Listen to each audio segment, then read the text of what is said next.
Hello, everyone. Thank you very much for joining me today. My name is Joshua Mauro. I'm an admissions consultant for Signet Education, talking to you about how college admissions officers read your applications. I'm also going to be putting all of you on mute, but if you do have any questions, you can feel free to leave them in the chat box of this presentation. I will be responding to all of those at the very end. So right now I'm going to share my screen and we can start the presentation. So before we start talking about the specific sections of the common application, the first thing that's important to recognize is who a college admissions officer is.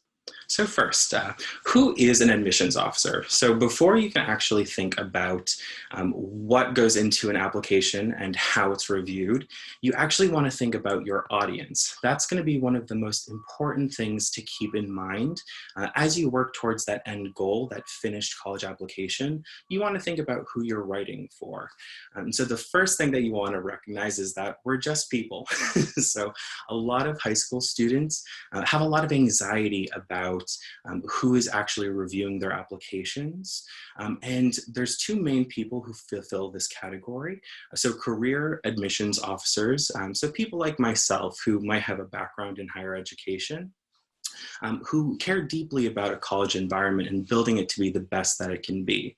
There are also many times applications reviewed by recent college graduates. So individuals who actually attended the school of interest, who now want to find new engaged students to take their place.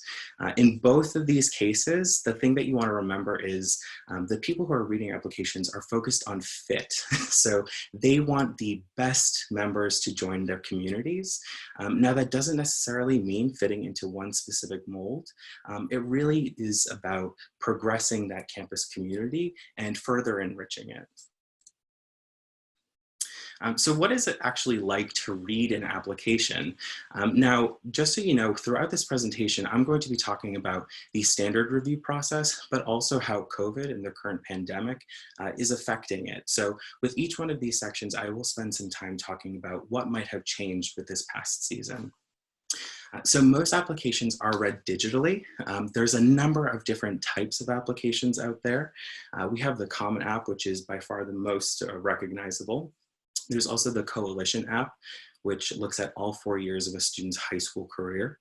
And then we also have some university-specific applications and state-specific applications. So the UC system, the University of California, they all work off of one application and you just designate the campus that it goes to. Why it's important to think about how applications are read is because you want to know how the information that you're providing in admissions office, how it's being received. And it's not uncommon for an admissions officer to read over 1,000 applications. So that's a lot of time looking at their computer. And it's a lot of students to keep straight. So you're probably thinking, what does this mean for me? You know, how in a sea of applications can I possibly stand out? The first thing that you want to think about is actually putting yourself in the admissions officer's shoes. What would you like to see? So think about your own high school experience. If you are heavily engaged in your high school community, what would you like to see taking your place? And that's how you should think about your college applications. If you know you're reading 1,000 applications, and you want to find the best students possible, what is that actually going to look like for you? And what are some things that you might be able to infer about the process given how many applications there are out there? A great example is actually thinking about how much you should submit. So a lot of additional materials like supplemental essays and additional letters of recommendation, they might actually bog down an application. They might make it a little bit more difficult to read. And you wouldn't necessarily think that unless you were putting yourself in an admissions reviewer's shoes. So definitely think about that as you're beginning to craft your applications and thinking about what to include and what not to include.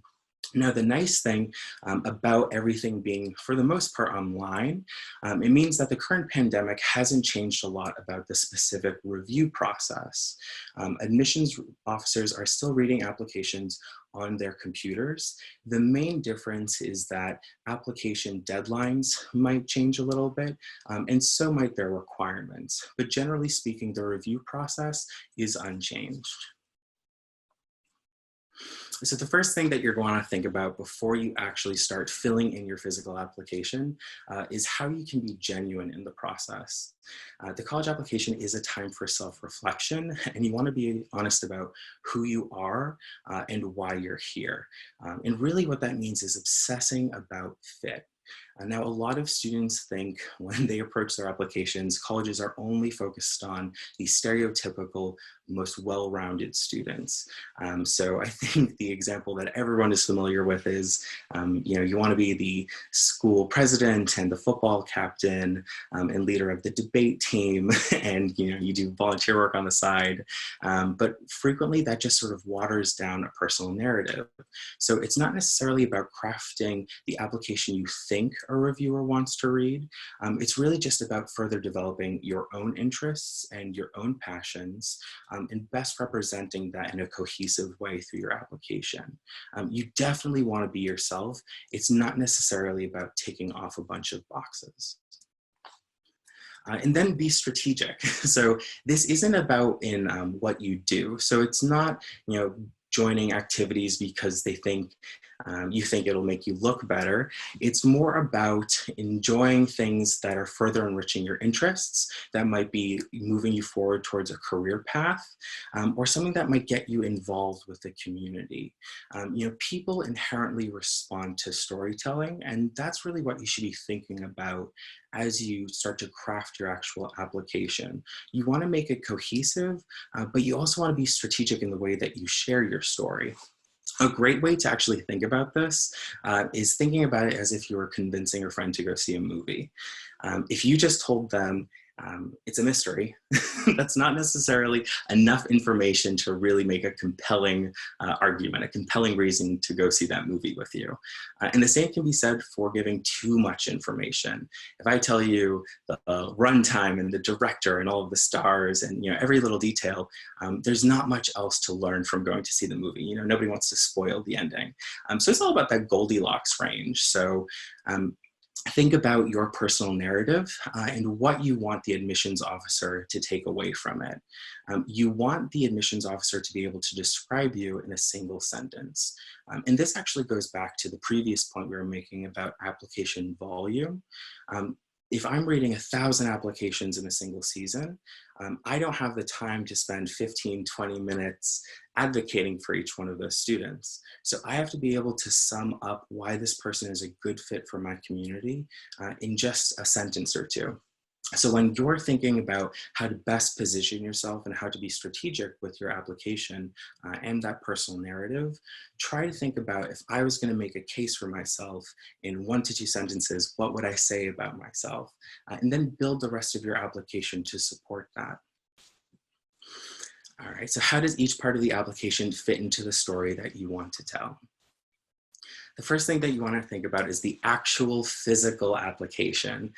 So this isn't anything that you necessarily have control over. It's all of the basic information about yourself. So this will be age, where you grew up, your parents' contact information, even things like where your school is located, and if your parents went to college, if you have any siblings. And now, most of this information you don't have any control over, but it does start to paint the picture of who an applicant is. If I don't have this information as an admissions reviewer, I'm not able to accurately see a full picture of who that student is. I want to be able to understand the environment that they're coming from, and this is where I get a lot of that information. One of the nice things about this is COVID doesn't necessarily have a large impact on any of the basic information in your application. Now, some ways that it might change is if you're in a boarding school and you've been sent home, it might change your physical location, but largely this won't have a negative impact on a final admissions decision. Next is academic information, so transcripts and test scores. So this is by far what most families are concerned about when they think about the current pandemic, how it's going to impact admissions decisions. So I'm going to start off with some general information and then talk about how things might have changed. So generally, academics were the most straightforward pieces to the application. Most people assume that all you need are good grades, and then you're automatically accepted to the university of your choice. But really, it's much more dynamic than that. So one thing that I always like to think about is grades won't keep you out, but they can get you in. So it's just really that first hurdle. So it opens a door, but it doesn't necessarily guarantee you a seat at the table. Everything else in your application has to also support that. Now, some competitive schools and some seated programs, they might have a specific GPA that they're targeting, but generally speaking, even the most competitive universities in the country, there's still a scale, there's still a threshold to the grades and the numbers that they're admitting. No school is entirely comprised of just 4.0s and 1600s. So it's important to think that your academics, while they are important, while they do share a lot about a student's potential, it's definitely not the only piece that you want to be concerned with. Now, when you are reflecting upon how COVID is going to impact those things, each one is going to be impacted a little bit differently. So for transcripts, what a lot of schools are seeing now is their spring semester for their junior year is being treated as pass-fail. And you can imagine how students who are just starting out their application process might find that incredibly, incredibly concerning. But one thing that I want to remind students of is we're not just looking at your final GPA, we're actually looking at your high school career, how things have changed. So I'm specifically looking for rigor. Are you consistently challenging yourself every single year with more difficult courses? And I'm also looking for a grade trend.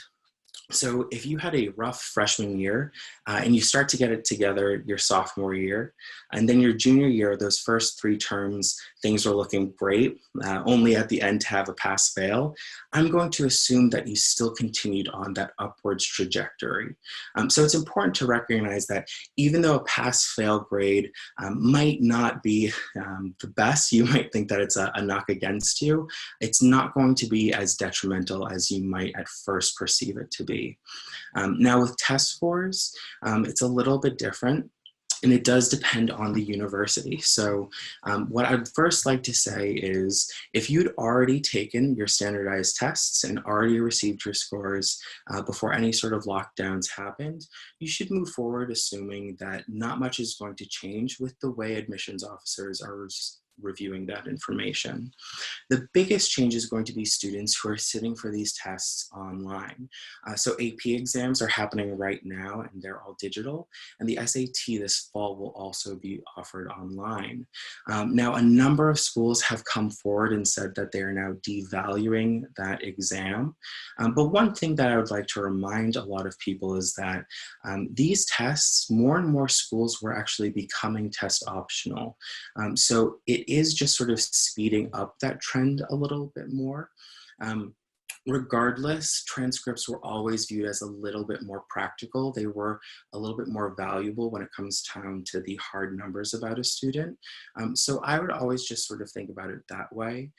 You know, these grades, while they are important, while they do show a lot of potential, it's just the first piece of an application. No one will get in with just grades alone. So while COVID might have disrupted some of your plans, whether that be sort of a final GPA for your junior year or testing dates over the summer, schools are going to be very understanding of that, but also just note that it's only one piece. There is a lot of other aspects that have to go in before you can be admitted. So activities list. So this is actually one of the areas that I think COVID is having the most profound effect on students. So the activities are really where you start to see the personal side of an application. So when I'm reviewing a student's information and getting all of their grades and their test scores, I might be able to judge their aptitude, but I don't get to see who they are within their community. And the activities list is the first place that I can see that demonstrated. An admissions officer is going to be evaluating you for how involved you are, but also the strength of those commitments. Now, it is important to recognize that there are only 10 spaces on the Common App for you to list activities. Now, that doesn't mean that everything you do isn't important, but an admissions officer wants you to prioritize yourself. They want to know what's most important to you. So Every single year, I get a lot of students who ask, can I submit more information? Can I tell you about everything else that I do? And while it is great that so many students are heavily involved, I do want to know, what are the 10 most important things to you? And it's because those 10 things might help to further that personal narrative. If you're telling me that you want to be a vet and it's all you like to do, I expect to see something reflected in your activities list that's going to push you closer to that goal, that's going to maybe showcase where you learn more information or how you got exposed to the field. It really is a crucial place to shape that narrative. You always want to bring it back to that one sentence summary. Is something in this activities list further promoting that image that I'm trying to create for myself? And one thing that's important just to note is it can really be anything that you're interested in. So the activities list isn't just school-sponsored programs. It's really whatever you spend your time doing outside of class. So even though you might have an incredible interest in biology, you might be a great bio student, I might see that you spend all of your time painting, and that's a separate passion of yours. And that's great, but it doesn't necessarily have to be through school. It can be a hobby. It can be something that you spend time doing within your community. So family responsibilities, if you babysit for your little siblings, those count. Religious services. The list is actually fairly comprehensive. So you don't just have to think about those stereotypical high school activities. And there are some practical details you'll definitely want to keep in mind. The descriptions for activities can only be 150 characters, so you do have to be fairly succinct in how you talk about those commitments. And this also just isn't a place for you to submit a resume. So going back to why you're only asked for 10 activities, it's because they want to know what's important to you. So don't overwhelm them with a lot of additional information. So COVID, how is activities impacted by COVID? So one of the things that I'm seeing a lot is students who had summer initiatives, so research projects or camps or programs that they were going to participate in that have now been canceled. And that's devastating. And I feel bad for anyone who's out there who's, has had their life upended. But it's important to just recognize that even when your plans might not sort of come to fruition, you can still be using this time valuably. So for juniors, this is a great time to work on your application, but it's also a great time to invest in an interest of yours. So do you like to paint? Do you like to play music? Feel free to spend some time curating those interests and further developing them. There's also great opportunities for distance learning, online classes, things like that. So even though COVID might have disrupted your original plans, it doesn't mean that everything has to come to a standstill. So essays. So essays are what keep my students up more than anything. And it is very important, but definitely not in the way that most students think. So a lot of students approach their essays thinking that it has to share their life story. Or that it has to be like a cover letter, it has to be selling themselves. But it's actually neither one of those things. Remember that if I have to succinctly describe who you are, too much information can actually be overwhelming and it can water down your personal narrative.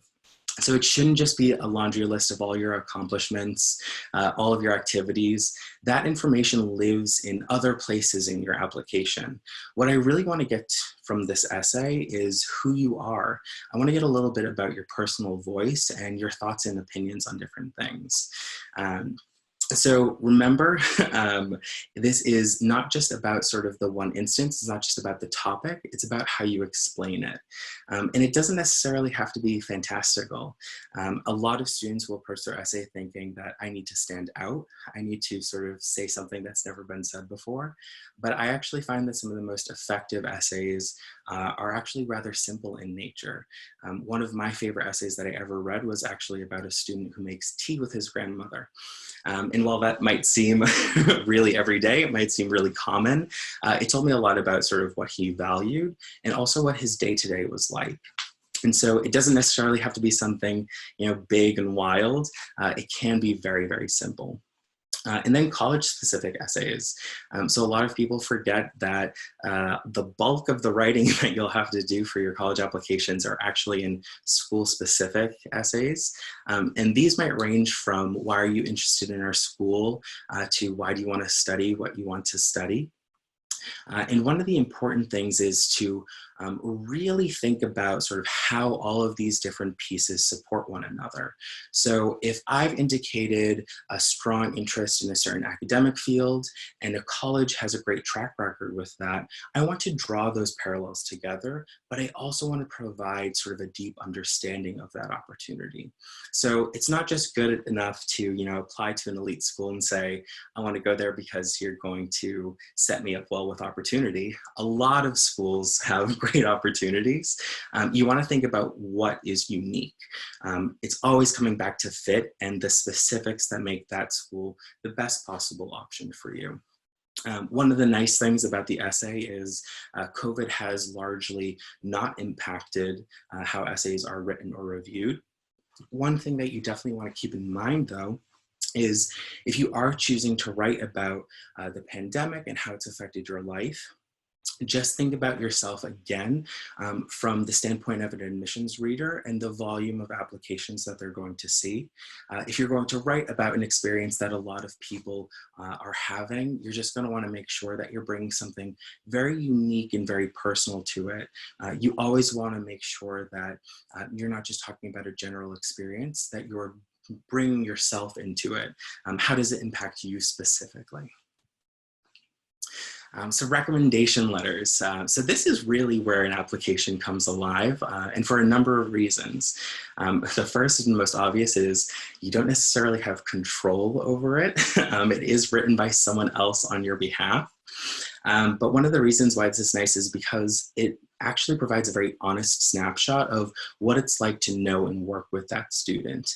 Even though I might get a sense of how they're involved from their activities list and from their essay, it's nice to see a third party actually talking about what it's like to have you in that community. Now, even though someone else might be writing it for you, there are ways that you can actually control the content just a little bit. So when I approach any recommender, I always let them know why I'm thinking about asking them. So it's not just, hey, Mrs. Smith, you were my favorite teacher. Could you, give me a letter of recommendation? You want to talk about why that's important. So a good rule of thumb is try to connect with teachers or ask teachers who you have a relationship with inside and outside of the classroom. Maybe they just directed the school play that you were in.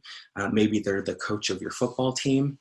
But someone who can provide a little bit more depth to how you spend your time and how you interact with the community. And when you're approaching them about that letter of recommendation, you should highlight those things. So let's say I wanted to go to my English teacher, who is also my theater director. I might tell them that I'm requesting a letter of recommendation from them, not just because they can speak towards my academic abilities, but also because they can speak towards how I operate with a group, how I sort of work towards a common goal. And by writing all those things down and sharing my rationale for that letter, I'm actually providing the framework for which they can build their recommendation off of. Now, a lot of students are talking about how do I approach a recommender now that I don't see them every single day. Email, or however you sort of best communicate with them during the pandemic, during sort of our time with distance learning. And honestly, think about this as maybe a benefit, because you have to write down the reasons why they should advocate for you. You are just making it a little bit easier for them to start thinking about how they might formulate it, what they'll bring up specifically to advocate for your candidacy. So some examples. So I'd love to share 2 examples with you now about how a application was very, very different because of the reader's experiences. So this is 2 real cases that I've seen in the past couple of years. So the first one, I saw an application from a young woman who was very, very capable. Honestly, looked like an admissions reader's dream. So she had great academics, great transcripts, heavily involved. great letters of recommendation, but then I started to have some concerns when it came down to her essay. So she wrote about how she had been rejected after her audition for her cheerleading team, and they have a very competitive seeded numbered program. They go to nationals every single year.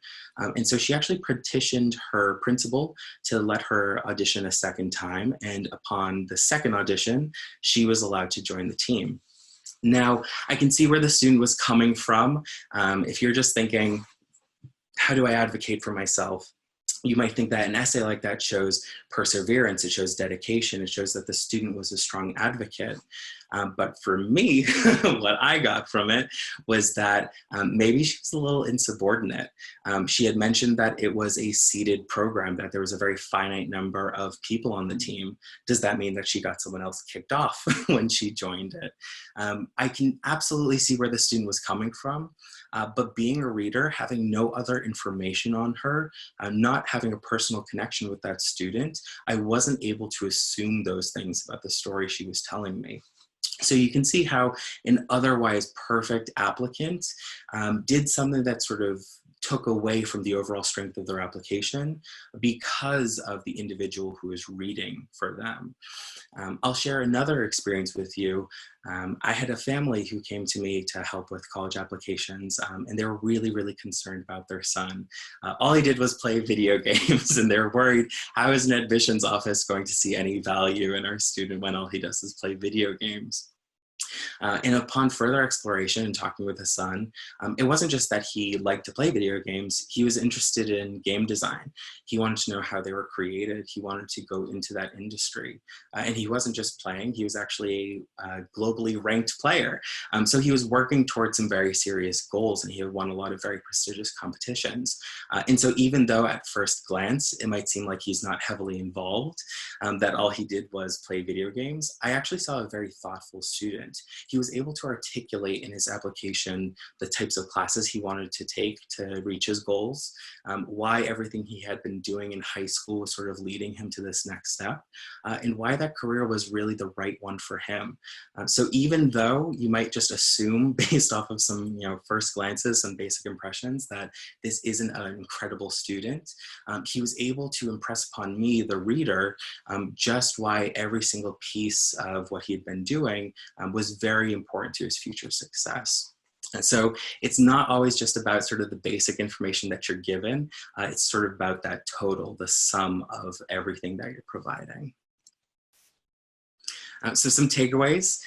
So I want you to really focus on the fact that admissions officers are people. You want to sort of write for a more general audience. All they're caring about is finding the best students to join their community. It's not necessarily about finding that perfect student. The perfect student does not exist. There is no sort of one person that I'm looking for. It's just a student who sort of genuinely puts time into their own interests. So be genuine, be strategic, sort of know how to communicate your own strategies, know how to sort of advocate for yourself. And try to make sure every part of your application really supports that. And make sure that you believe in that sort of summary that you're crafting for yourself. So always bring it back to that one sentence. What do I want their takeaway to be from me? Does every piece of my application support that? It should really be an honest reflection of who you are within the admissions process. It shouldn't be something that you're trying to necessarily curate. And there I just want to share some contact information with you. If you have any questions, I will be sticking around to answer them right now. I am going to stop sharing my screen. Stop share. Perfect. All right, so I'm just opening the chat right now. Should you write the common application essay on academic interests and why, or something about your personality traits? So the topic for your essay, it's really whatever you'd like it to be. There is no one topic that is more beneficial than another. the one thing that you should think about is, how does this propel you to, or how does this support your overall personal narrative? So for some students, it's very important to share a little bit more about their interests. For example, that student who is interested in game design, if he didn't articulate his goals, if he didn't sort of talk about those interests, it would have seemed like he wasn't utilizing his time. But because he actually talked about the specifics, the sort of rationale behind all of his various commitments, he was able to actually make a case for himself. So, it doesn't necessarily have to be your academic interests. It doesn't have to be about your personality, but those topics can go to support the sort of overall narrative that you're trying to create for your students. All right, any other questions? All right, perfect. So I'm going to be hanging around for a few more minutes in case anyone does have some questions for me. But I do want to thank you for joining me tonight. Again, my name is Joshua. It has been an absolute pleasure.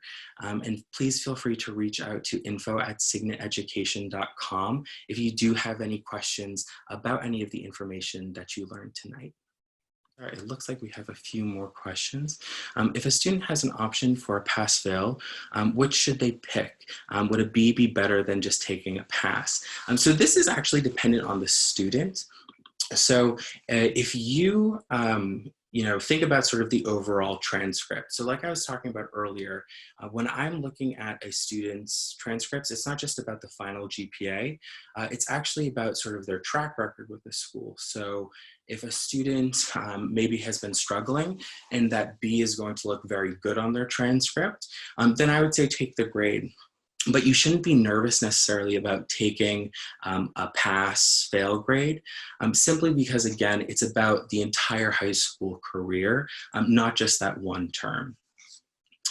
And will you email the slides to us? So the recording will be online afterwards, where you'll be able to view all of the slides. Any other questions? All right, perfect. Thank you again, everyone, for attending. I hope you have a good night, and I hope everyone is staying healthy and sane during this very chaotic time. Thank you very much.